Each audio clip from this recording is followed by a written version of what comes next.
All right, today we're jumping into something pretty wild. It's a mental model called the Fractal Framework. And trust me, it's designed to challenge just about everything you think you know about reality. So let's just dive right in. Okay, so the whole thing kicks off with this really provocative idea. The source material basically just drops this on you right at the start. What if objective reality, the real world, is something we can never actually know for sure?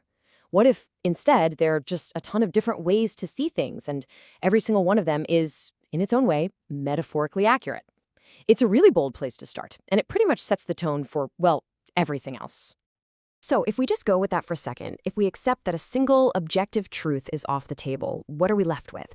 Well, we have to rely on something, right? We need frameworks or models or metaphors. Basically, we need tools to make sense of our own experience. And this is where things start to get a bit less philosophical and a lot more about, building a structure. And that leads us to the central critique here.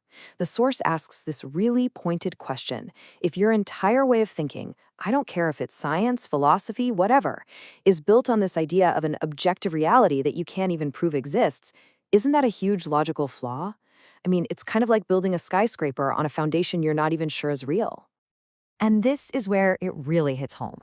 The idea is that all models are just metaphors. And get this, the source says this even includes mathematics. Yeah, you heard that right.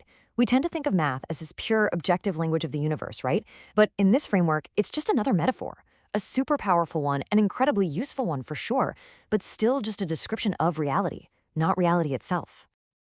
Okay, so now that we've kind of deconstructed everything, the source starts to build its own framework from scratch. And what's cool is how simple it is. It starts with just two basic building blocks. That's it. They're called nodes and systems. First, let's talk about the node. A node is, well, it's literally anything you can point to. A thought you're having right now, that's a node. A person, a planet, a tiny little atom, a big idea. If you can identify it as a single thing, it's a node. It's like the most basic unit of perception in this whole model. And naturally, where you have a bunch of nodes, you have a system. A system is just any group of nodes. Simple, right? Your family is a system of people nodes. A car engine is a system of part nodes. The sentence I'm speaking right now is a system of word nodes. It's a really clean, simple relationship. But, and this is a big but, here's where the magic happens. This right here, this is the engine that drives the whole thing. The core rule is that it's recursive. A node is a system, and a system is a node. Think about it. You can zoom into any node, and you'll find it's actually a system made up of smaller nodes. And you can zoom out of any system, and the whole thing just becomes a single node in an even bigger system. The key takeaway is that this thing scales up and down forever. All right, so let's see what happens when we start playing with this. When you take this super simple recursive rule and start applying it to really big ideas like consciousness or time, that's when things get, well, they get really interesting. And this quote just nails that whoa moment, doesn't it? The bigger picture is just another bigger picture's smaller picture. It's a fractal, like the patterns you see in a snowflake or a coastline where the same shape repeats at different scales. Every level of reality just mirrors the others. It's this wild, dizzying idea, and the model itself starts to act just like the reality it's trying to explain. So what about something as huge as consciousness? Where does that fit in? Well, in this model, it's not some, mysterious spirit floating around. It's just what emerges. It's the overall state that happens when all the little nodes in a system start interacting with each other. And here's the kicker. Since the whole framework can scale up or down, so can consciousness. So a person has consciousness, sure, but what about a city or a whole planet? According to this model, they could all be seen as having their own kind of consciousness. Okay, now let's talk about time. The source asks this really great question to set up a pretty mind-bending idea. Think about it. Why does it feel like you're being pulled towards the future? Like, it's so much easier to have a new idea than it is to remember an old, forgotten one. The answer, according to this framework, is that the future is literally actively pulling you towards it. Okay, so here's the explanation, and you might want to buckle up for this one. The idea is that big future events, they're not just things we're stumbling towards. They're already happening, but kind of in reverse from where we stand. They exist out there in the future as a node, and they're sending out these ripples backwards through time, right at us. All right, let's break that down because it's a lot.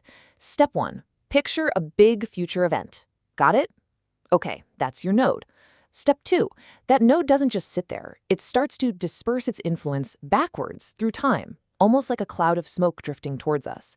And finally, step 3. As we live our lives, we start bumping into little pieces of this cloud. Coincidences, strange ideas that pop into our head, sudden opportunities. Each little piece acts like a tiny bit of gravity, pulling us, guiding us towards that future event. I know, I know. This all sounds super abstract, like something out of a sci-fi movie. But the source is really clear on this point. This isn't just a fun little thought experiment. It's meant to have real, tangible applications. But there's a catch, a very specific requirement. And here's the crucial part. For any of this to work, you can't just kinda believe it. You can't fake it. It demands deep, genuine conviction. The source makes it plain. You can't just imitate this way of thinking. You have to go all in and fully adopt it as your core belief system. It's like a tool that only turns on if you absolutely 100% believe in how it's supposed to work. So, let's say you do buy in.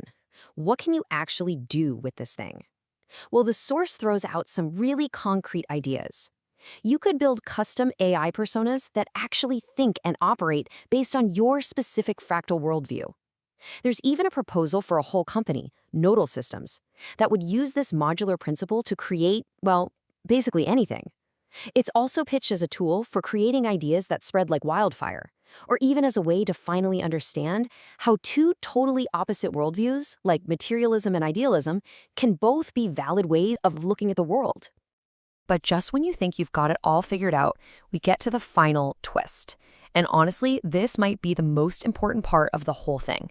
After building up this incredible model of what reality is, the source just flips the whole thing on its head. This is the big reveal, so pay close attention. Okay, you ready? Because after everything we've just gone through, the source pulls the rug right out from under you. Nodes and systems, this whole framework, it is not a description of what reality is made of. There it is, that's the punchline. It's not a description of reality. It's a description of the limitations of human perception. The whole fractal framework, it's not a map of the universe. It's a map of our own minds. The argument is that we are hardwired to see the world in terms of parts and wholes, nodes and systems. Reality isn't the fractal. Our perception is. And that completely reframes one of the biggest concepts there is, infinity. In this view, infinity isn't some endless space out there. No, it's the boundary wall of our own conception. It's the point where our node and system way of thinking just breaks. It can't go any further. Infinity is the edge of what we can possibly think about. So we're going to leave you with this final question to chew on. If this model is right, if the very lens you use to look at the world is itself a fractal, a repeating pattern of nested systems, what does that change about what you see? What new patterns are you going to start noticing? Not just out there in the world, but in the very way you see the world in the first place.